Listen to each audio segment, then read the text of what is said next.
मुंबईतल्या शिवस्मारकाच्या ऑफिसला अवकळ आली आहे। अरबी समुद्रातलं स्मारक लांबणीवर आहे, ऑफिसची मात्र दुर्दशा झाली आहे। शिवस्मारकाच्या पाठोपाठ आता ऑफिसचा देखील सरकारला विसर पडलाय। शिवस्मारकाचं मुंबईतलं ऑफिस इतिहास जमा झालेला आहे। शिवस्मारकाच्या ऑफिसचा वनवास कधी संपणार असा सवाल आता उपस्थित केला जातोय। अरबी समुद्रात जगातलं सर्वात उंच शिवस्मारक बांधण्याचा सरकारने संकल्प केला होता। या संकल्पाचा सरकारला विसर पडला असून स्मारक उभारणीसाठी तयार केलेल्या ऑफिसचाही सरकारला विसर पडलाय। मुंबईतल्या कप परेडमध्ये उभारण्यात आलेल्या ऑफिसचा भूत बंगला झालाय। अरबी समुद्रातल्या स्मारकासाठी मुंबईच्या कप परेड भागात ऑफिस उभारण्यात आलं होतं। स्मारक लांबणीवर पडलेलं असताना या ऑफिसला अवकळ आली आहे। त्यावेळी 1 कोटी रुपये खर्चून बांधलेल्या कंटेनर ऑफिसला अडगळीचं स्वरूप प्राप्त झालं। ऑफिसचा वापर केव्हाच बंद झाला असून तिथं गर्दुल्ले आणि समाज कंटकांचा वावर वाढलाय।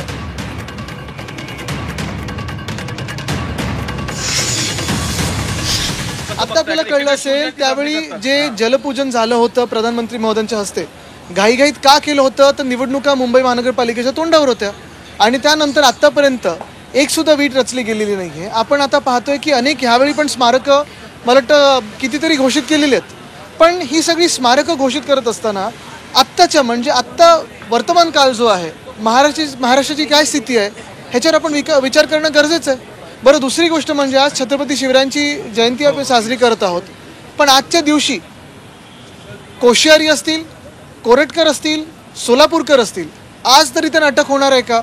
म्हणजे तुम्ही 400 वर्षापूर्वी काय झालं, 500 वर्षापूर्वी काय झालं ह्याच्यात आपण लढत बसतोय, पण हेच भाजपची सगळी जी टोळी आहे ही महाराष्ट्रात येऊन आमच्या छत्रपती शिवरायांचा अपमान करेल आणि आम्ही पाहत राहायचं। ह्यांचं सरकार डोक्यावर आमच्या निवडणूक आयोगाने बसवल्यानंतर नक्की राज्य नेत्यात तरी कुठे हा प्रश्न आम्हाला पडतो।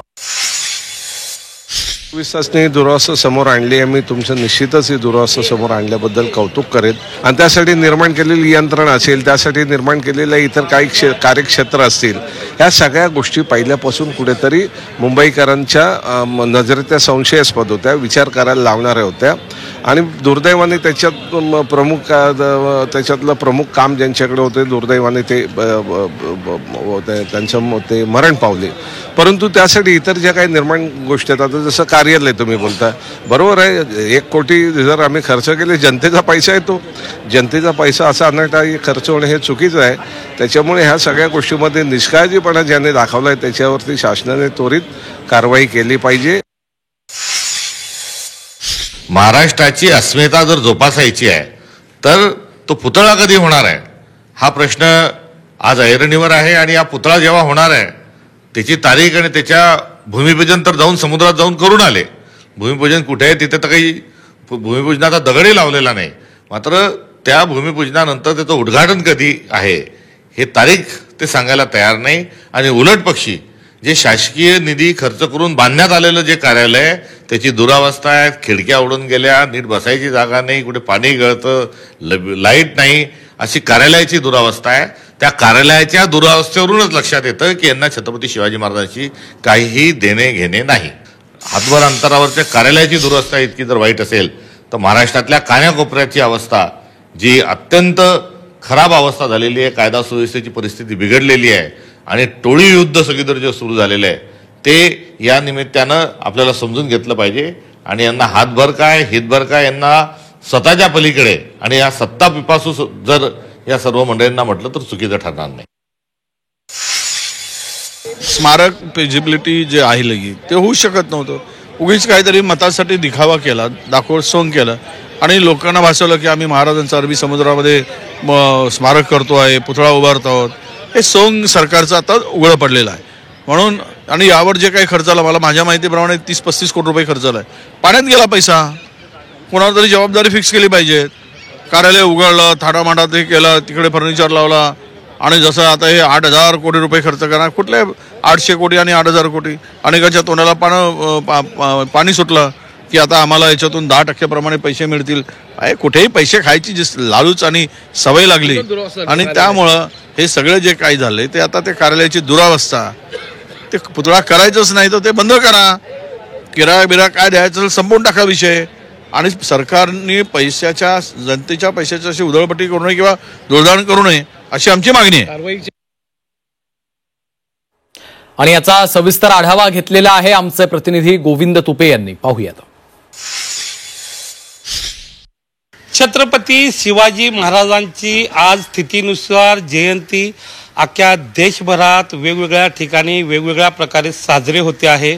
परंतु या छत्रपती शिवाजी महाराजांचं मुंबईलगत अरबी समुद्रात जे भव्य दिव्य स्मारक उभारण्याचं काम गेल्या 20 वर्षापासून सुरू आहे, त्या अरबी समुद्रातल्या स्मारकाची एक ईट देखील रचली गेलेली नाही आहे. परंतु त्याच अरबी समुद्रातील स्मारक बनवण्यासाठी जे कार्यालय बनवण्यात आलं होतं, त्या कार्यालयाची मी अवस्था तुम्हाला दाखवतो आहे.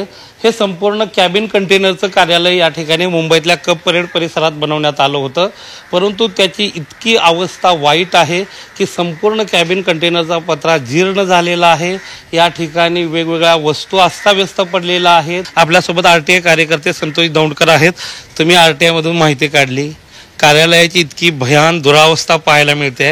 एक ईट देखील गेल्या 20 वर्षात स्मारकाची रचली गेलेली नाहीये.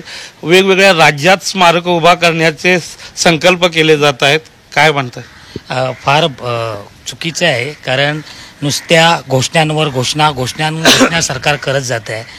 गेले 20 वर्ष जर तिथे माननीय पंतप्रधान मोदी येतात, तिथे स्मारकाचं उद्घाटन केलं जातं, भव्य असा कार्यक्रम केला जातो आणि याच्यासाठी करोडो रुपयाचा निधी आपण बघू शकता की याच्यामध्ये सर्व माहिती उपलब्ध आहे की या करोडो रुपयांच्या निधीचा वापर करून सुद्धा आज जर आपण बघितलं की यांचं कार्यालय जे कप परेड इथे झुलेलाल मैदान जिथे यांचं कार्यालय आहे, त्या कार्यालयाची दुरवस्था एवढी आहे की त्यांचे सगळे पत्रे सडले आहेत. आतमधले जे सामान होतं ते चोरीला गेलेलं आहे. टॉयलेट एकीकडे पडलेले आहेत.